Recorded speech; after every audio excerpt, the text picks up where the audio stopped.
All right, hello, Caleb. Thank you very much for joining us this afternoon. We'll get right into questions here, and we'll start down in the room there with Jeff and Emma. Caleb, I think the first thing people notice about the group this year, all the new fresh faces, 11 new signings thus far, plus guys like Langone, Yusuf, who joined last season. So for you, how does that just sort of shape this preseason, knowing that this is a largely new group that not only needs to get to know each other on the field, but sort of off the field as well? Yeah, it was necessary.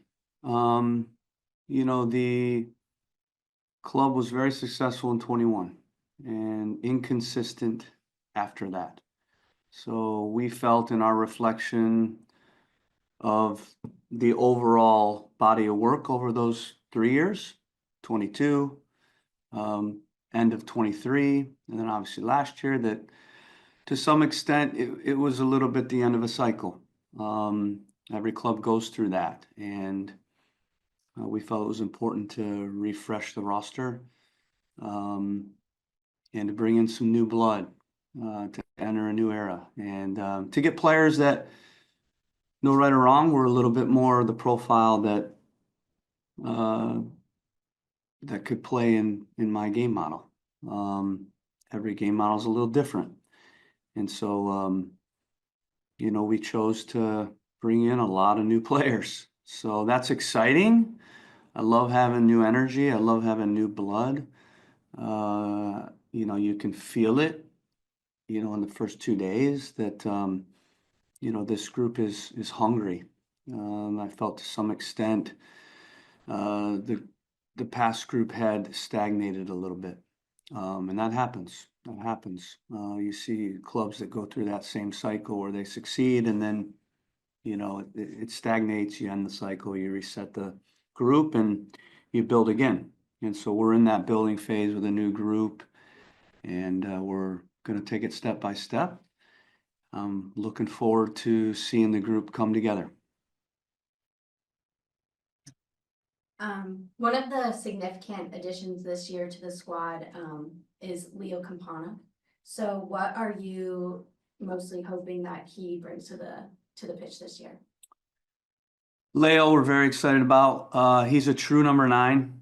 I prefer, a true number 9 in terms of profile. He has done very well in this league. I love that. It's a player we don't have to transition to a new league. He's already been successful in this league. He's scored goals, at a high level. He's just never really had the run of games for me, really take that next step to become one of the best strikers in MLS. I feel like he has that potential. He's got a ton of quality, a ton of confidence. I love his confidence. For me, a number 9 to consistently score goals, you have to have a confident, mentality. And if you don't have that, you're going to score some goals, but you're also going to go through inconsistent runs of form. But he's got enough pace to stretch. He's strong and good in the air, so his hold-up play will help us. That's an important part of how we play, is both those dimensions, being able to stretch and combine and hold and connect, with the 10 and the other midfielders. His work rate's good. He's young. He's 24. If we went out on the international market and tried to find that profile, we would have spent $8 to $10 million. So we had to spend a little bit of money to get him, but we feel like it was a deal, based on what we had to spend to get that type of player, the caliber that he has. And he's going to be the guy, and Carlos is super excited to work with him, to connect with him. They're already buddies, and that was a big, part of us adding him as well. The Latin element, being able to connect with Langone and Tomas and Carlos. Any more? Oh, Dan had said he wanted to go to the... Yeah, we'll go to the Zoom. Yeah, we're going to go to the Zoom now.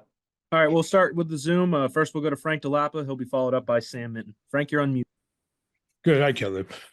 What have you seen so far from the group? And with so many newcomers, how long do you anticipate it would take to get everyone on the same page? Frank, Yeah, you never know completely how long it's going to take. But the good news is we have, 5.5 weeks of preseason. So that's the best time to integrate players. If you have all your guys in preseason, that goes a long way. And obviously, if you pick the right players, then they integrate a lot quicker.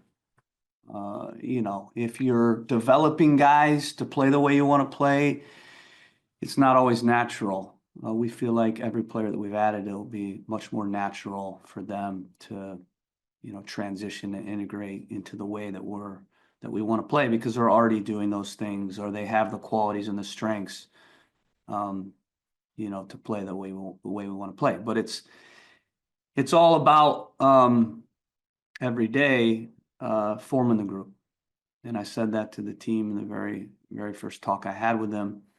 I feel like our talent level's gone up this year. That's good. It was clear in the last 2 games that the talent wasn't where it needed to be if we want to be a contender. And that's what we want to be.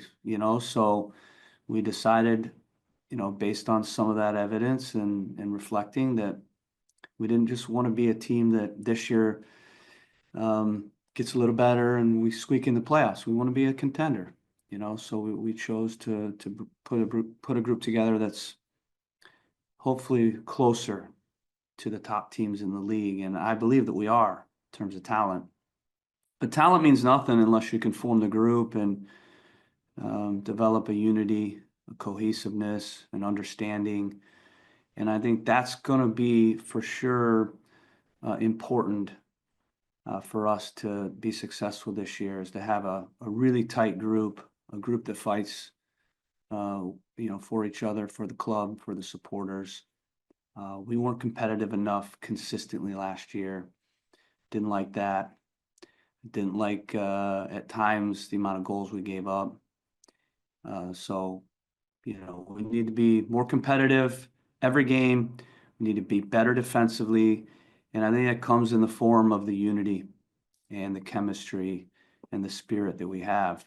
So a lot of the preseason is going to be, developing a game model and the understanding in that, but a lot of it's going to be forming the team and developing that chemistry and that unity. And this is the best time to do that in preseason. Next, we go to Sam Minton. He'll be followed by Hayden Bird. Sam. Hello, Caleb. Hope you're doing well. Just wanted to ask, the club went out and signed 17-year-old Alan Oyawath. Just kind of wanted to get your opinion on him and just kind of what stood out about him as a player and just maybe what do you hope to see from him in 2025? Yeah. Hey, Sam. Yeah, you can see we got a lot younger. I believe to play the way that I want to play in the way that I think is the best way to play to win games and to hopefully be a contender. I have obviously evidence of that in 2 teams that have done it, and those teams, they trained hard. And yeah, we had some senior players for sure, but we also had a nice blend of youth as well. And, the way that I like to play is there's an intensity to it on both sides of the ball. And we need guys that are athletic and we need guys that are fit. And so we felt like, again, with some of the maturity we had in the team in the past, that we needed to get younger and inject some players that were younger, developmental players, some players that were reaching the prime, and a lot of players that are in the prime, meaning they're experienced, but also they're physically still capable of running and working and training hard. So Alan was a player that, we added as a developmental player, and in some ways it's kind of a little side project for us. He's a very talented African player, one of the best players coming out of Uganda. And, I've done well with African players, and, we felt like this was a guy that could eventually become one of the better midfielders in the league with a couple years to develop instead of getting, a guy at 20 or 21, get a young player from overseas that's maybe a little ahead technically and athletically than some of the young players that we have, even in our, pathway. And then from there, develop the mental and the tactical. He'll get a lot of games with Revs too.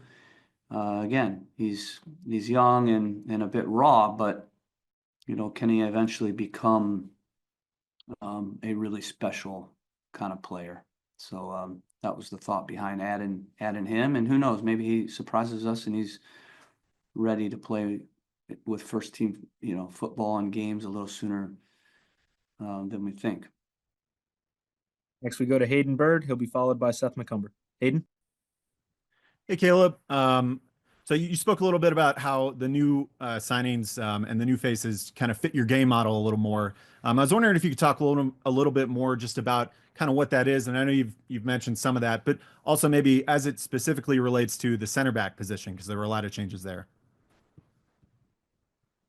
Yeah. Hey, Hayden. The teams that I've had that have been very successful in the league, they were good defensive teams. And I think in both cases, the teams that I had that won MLS Cup were top 3, top 5 in the league defensively. And it bothered me last year again that we weren't competitive enough consistently in terms of stopping goals and getting clean sheets and being tough to play against. It's not just the central defenders, it's a team defending thing for sure. It starts with the front. But I also feel like in reflection and going through really last year, doing a deep dive, a lot of the goals were individual mistakes. And, we felt like we just needed a little bit more athleticism out of our central defenders and a little bit more natural passers.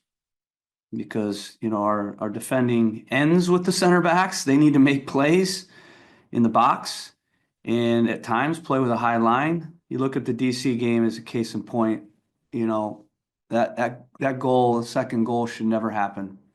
We're going to be up the field. We're going to play the game in an aggressive way, and we're going to have a high line. So, we can't have teams just dump predictable balls behind our line and we're in a foot race with Benteke, which we obviously know they're looking for, and we're not able to individually manage that situation. So, it's getting guys that can get in duels in open spaces and win those duels.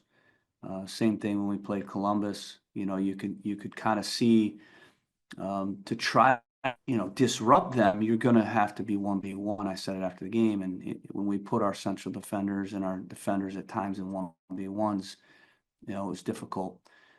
Same thing with Miami. We're up 2-0 and next thing you know, we're in some 1v1s in transition and we just don't stop those plays. So we feel like in Ceballos and Fofana that we have two guys that can win duels, that can play with a high line. And then our attack starts with the goalkeeper and the central defenders. So we need guys that can move our team up the field, guys that are clean and that can play through lines, can find passes and not play backwards, and so I think there were times we had the group playing well, but for me, you are who you are, and ultimately your behavior, especially as a senior player, is going to be what it is. And the lack of consistency comes in the form of it's not natural, and so I think again, if you pick the right profiles, it'll hopefully be a little more consistent and more natural. Next, we'll go to Seth McCumber, and then we'll wrap up in the room with Jeff Lemieux.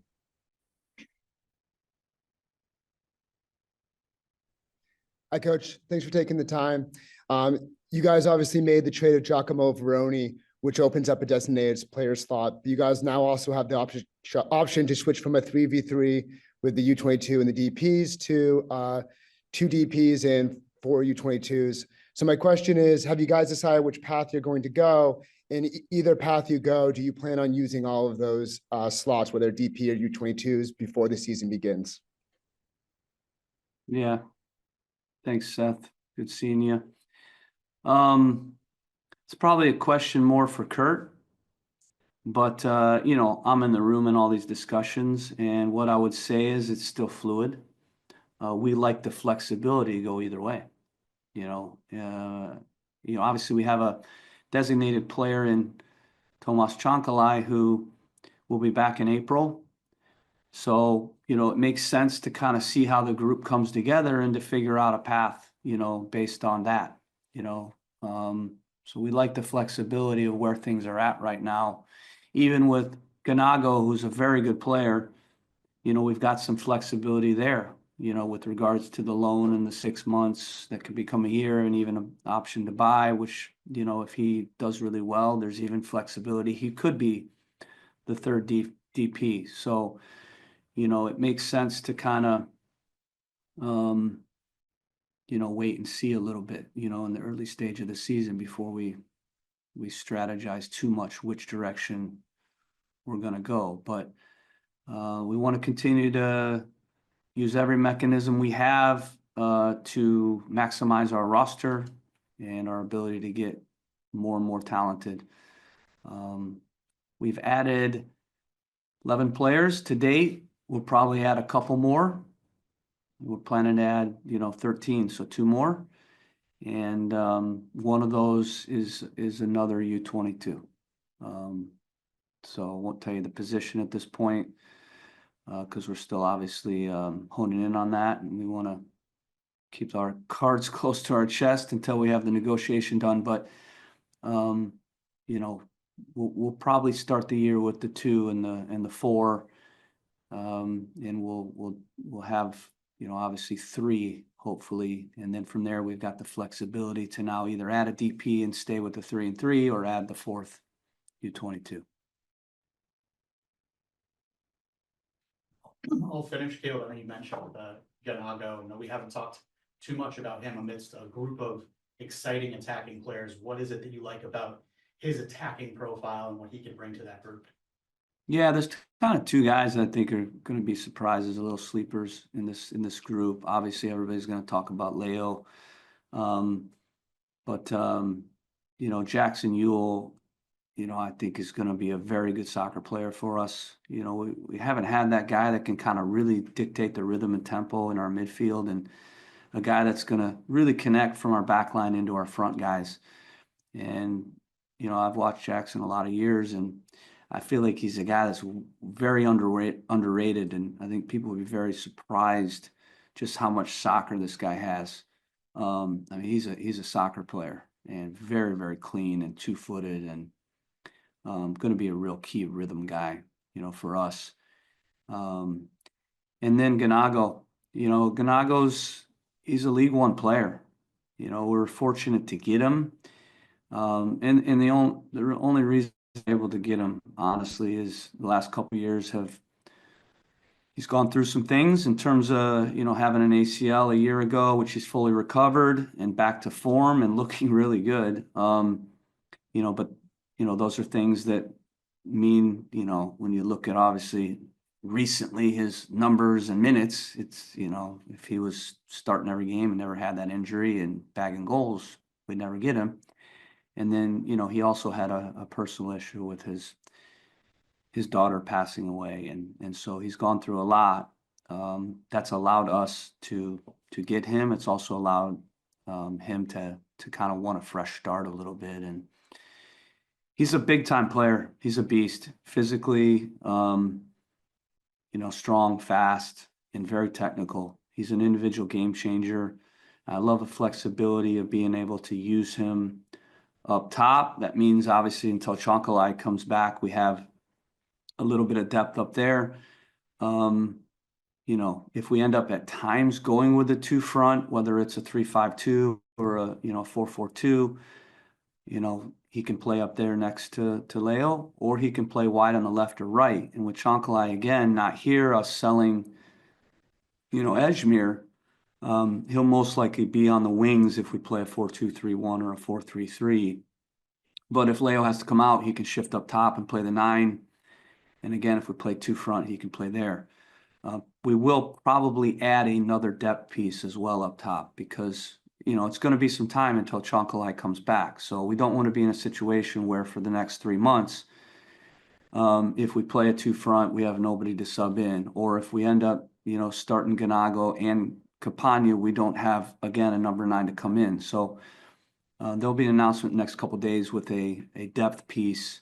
When you look at how we filled out kind of the final spots, you look at like a Wyatt Ohmsberg. I mean, he's a senior minimum player, but has experience.